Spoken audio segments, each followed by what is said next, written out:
She spoke about a meeting she attended with the state counselor of China, who proudly told her that he had just had his first grandchild. And Secretary Clinton responded that she thought everyone should bring pictures of their children and grandchildren to international meetings and set those pictures right in front of them and ask themselves, is the decision that we're about to make going to make their lives better? And then at the very next meeting together, the first thing he did when he arrived was pull out a picture of his grandchild. Now, perhaps some of you have had similar interactions with your classmates, interactions that help you discover that when we just make that effort to engage with one another, when we share our stories, we begin to build familiarity that often, ultimately, softens mistrust. We begin to see ourselves in one another.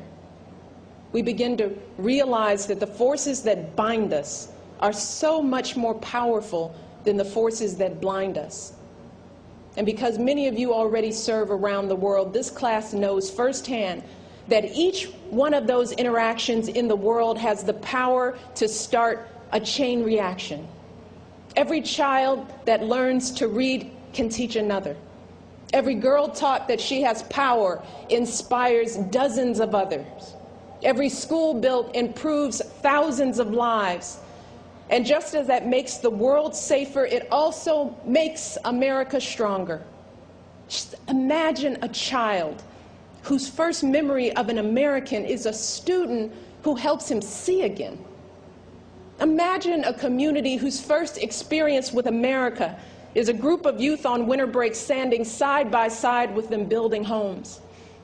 Imagine a country shattered by a catastrophic earthquake that they see wave after wave of rescuers and doctors and relief workers all wearing the stars and stripes on their sleeve. So imagine how powerful that is. Imagine what impact thousands of stories like that today can have a decade from now. Now, this is not to discourage any American from continuing to serve in their own communities in this country as best they can, especially in a time when so many fellow Americans need help here at home.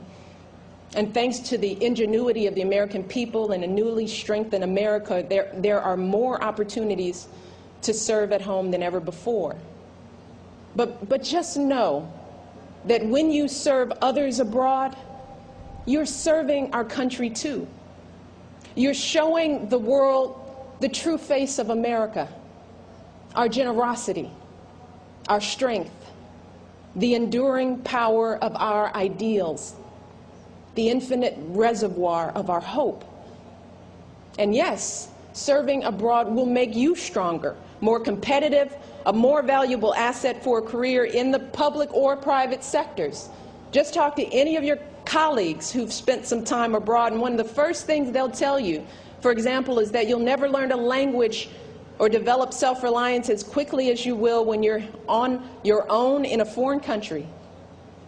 But they may also tell you that making a difference abroad might just be the thing that inspires you to come back and make a difference here at home. They might tell you that engaging with the world doesn't just change the course of other people's lives. It may change the course of yours too. You may just find that pivot point that you've been looking for, or maybe one that you didn't even expect at all. An extraordinary young woman that I met in Mexico last month during my visit, she told me that in high school she felt as if she were living in a bubble. So on a whim, she went to Vietnam to volunteer with children. She described her days there as very unfair and difficult. She said there were days there that made us feel meaningless.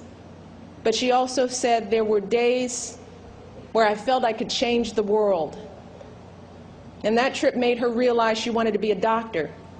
When she returned to Mexico, she enrolled in medical school. But her journey led her to an important pivot point in her life.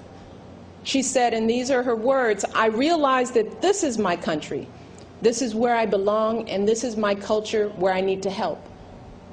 You see, that young woman, she went halfway around the world before she found her way home. And I suspect that something has like that has happened to many of you. I know it did for Davina Durgana, who's a remarkable young woman who's graduating with you today. A simple mission trip to El Salvador inspired her to take up the cause of human trafficking, modern-day slavery, when she came back.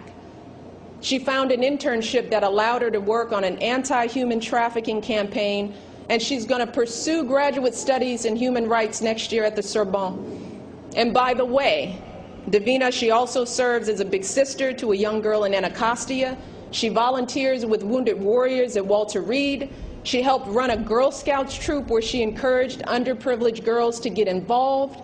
She volunteers as an EMT at the busiest fire department in the DC area and convinced other classmates to join her. And somehow, she found time to graduate. That's for your parents, Davina. In the end, the simple act of opening your mind and engaging abroad, whether it's in the heart of campus or in the most remote villages, can change your definition of what's possible. And more importantly, you can change ours. See, after all, it's your generation that always has. Often from the very mall where we're sitting right now. I mean, just look around you.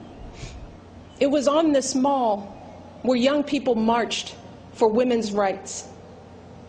It was on this mall where young people marched for civil rights.